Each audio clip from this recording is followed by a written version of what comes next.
Hello, Cinephile Mike, your friendly neighborhood cinephile is here, and this is episode 8 of Oscar Rewind 2024 edition, my bi weekly series of videos where I revisit some of the work that reflect the accomplishments of this year's nominees and winners.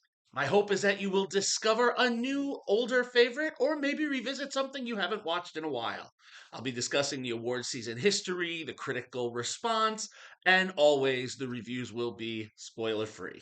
So, today I'm chatting about Paramount Pictures' The Wolf of Wall Street. Released in December 2013, the film was written by Terrence Winter based on Jordan Belfort's autobiography, and directed by Martin Scorsese. Now, as per Box Office Mojo, during the film's theatrical run, the film made $407,039,432 worldwide, with 116,900,694 coming from the domestic box office and $289,977,539 coming from the international box office. Now, as per Rotten Tomatoes, this film also rode a close line between the critical and audience responses. The critical rating is at 80% and the audience score is at an 83. Let's see how I fall with this one. The Wolf of Wall Street. This film lands on Oscar Rewind this season because of several of this year's nominees. Martin Scorsese celebrated his 15th and 16th Oscar nominations for writing and producing Killers of the Flower Moon. On the production side, Robbie Robertson, Rodrigo Prieto, and Thelma Schoonmaker, nominated this year for original score, cinematography, and editing, respectively, for Killers, also filled these roles on The Wolf of Wall Street. The film also was the breakout film for this year's nominee, Margot Robbie, nominated this year for producing Barbie. She had her breakout role playing the wife of Jordan Belfort, the second wife of Jordan Belfort, in this film. Now, The Wolf of Wall Street was nominated for 5 Oscars itself. Scorsese got 2 of them, his 11th and 12th nominations, again, for producing it as its best picture and for directing it, as well as Terrence Winter being nominated for Best Adapted Screenplay, and the film's lead, Leonardo DiCaprio, was nominated for Best Actor, with his co star Jonah Hill being nominated for Best Supporting Actor. Now, other awards information on this film: DiCaprio won the Golden Globe for his performance, and the film was also named Best Picture, Musical, or Comedy. Being named one of the best films of 2013 and winning Best Adapted Screenplay by the National Board of Review, the film was also nominated for 4 BAFTA awards for directing, screenplay, lead actor for DiCaprio again, and Schoonmaker for editing, 6 Critics' Choice Award nominations for Best Picture, Best Acting Ensemble, Best Director, Best Adapted Screenplay, Best Editing, and the sixth was for DiCaprio, and he actually won this one for Best Actor in a Comedy. So, a lot of awards in this one. As I said, The Wolf of Wall Street is the real life account of Jordan Belfort. Now, Jordan started as many exhilarated and idealistic youngsters did when coming to work on Wall Street in the 1980s. Right out of business school, stockbroker Jordan, played by DiCaprio, living on Long Island, happily married to his wife Teresa, gets a job working at L.F. Rothschild, and he quickly finds a mentor in his boss, Mark Hanna, played by Matthew McConaughey. Now, life is looking good until boom, Black Monday hits, and as quick as he had his job and had everything right in his grasp, Jordan loses it. A bad time for stockbrokers, and the only job he can get is he starts selling penny stocks at a strip mall on Long Island.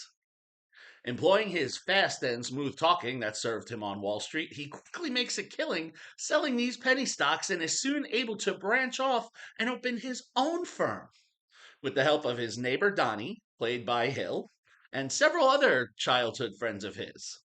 Now, as he opens this firm and follows some, well, let's call it questionable practices, he is able to snowball all of his earnings, and in almost as fast as he lost everything, he has turned it around, and now Jordan has created the very successful and prominently named Stratton Oakmont firm, which the name was more for the fancy, but it started in an auto shop on Long Island. However, he quickly attracts the attention of many and is finally becoming one of the biggest firms in New York City back on Wall Street. And everybody wants to come and work for him now. Now, Jordan celebrates this win, but unfortunately, even the mighty can sometimes fall, and what started as a career comeback, well, we'll see him descend with a lot of poor life choices, adultery, including that too, as I've mini spoiler, his second wife, Margot Robbie's Naomi, uh, the impacts of a very, very dangerous drug addiction, and maybe not surprisingly, and after securing such a very lucrative financial win for his company, for a shoemaker that I won't name for want of spoilers, well, then he ends up on the radar of the SEC and the FBI. And now Jordan will deal with all of this as he tries to deal with his success and constant interruptions and interactions with the FBI, specifically by Agent Patrick Denham, played with a scenery chewing gander by Kyle Chandler. And what will follow is the rise, fall, and could it be rise again? One of the most foremost individuals in the stock market game, Jordan Belfort, who earned his nickname the Wolf of Wall Street by a Forbes magazine article. I'll end the summary there, even though that doesn't really begin to encompass the whole film. But I don't want to spoil, and I want, if you go to watch this one, to see how all of this plays out. Now, here's a fun fact about this film. This film, for about a year, held the record for the most uses of the F bomb of any film in history.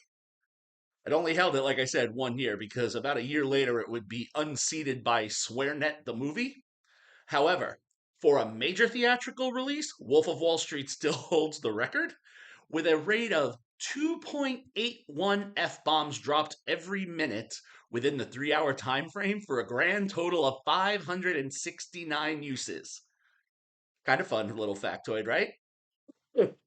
Look, this is an enjoyable biopic, and the film presents a slightly lampooned image of the lives and we see what can happen with the whole drugs and money aspects, what happens when we let those things run our lives. The film, I have to say, at a 3 hours, and a lot of Scorsese's films sometimes do tend to run a little long. The Irishman and even Killers of the Flower Moon felt long for me. This one doesn't. 3 hours, it moves along very quick. All of the performances are very good, and the design elements all work together. Seeing all the late 80s and early 90s, fashion and settings. Just it's a visual pleasure to see that come back. And Robertson's score is a nice undertone. And also because of the swift move, that really is a testament to not just Scorsese's directing, but also to Schoonmaker's editing. This film is actually more enjoyable for me than Killers of the Flower Moon, so I'm almost surprised that more of the technical elements that went into Wolf of Wall Street weren't recognized. Now, while the story may seem a little bit extraordinary and so much, larger than life, like, could this really be true? And in fact, there have been interviews with Belfort and others who have said that the film does blow a few things up to grandiose proportions. The fact that a lot of this is grounded in reality just shows how that excess of the 80s, while it was exciting, could also be very detrimental. Scorsese and DiCaprio are a very good team, and it's no shock to me that they keep continuing to work together. Also, all of the supporting roles, I have to say, get a lot of fun moments to shine through, including Robbie, Hill, Chandler, and a few others that I didn't mention, including Rob Reiner as Jordan's dad, John Bernthal as one of Jordan's associates, and Kristen Milioti as Jordan's first wife, Teresa. The Wolf of Wall Street, for me, and I do align with the critics on this one at their 80%, this is a 4 out of 5 star film for me. It's a fun film with great performances that awaits you if you haven't seen this yet. Now, if you haven't, or you feel inspired to go watch this one again because it's been over 10 years, you can catch this film streaming exclusively on Paramount Plus. So there you have it.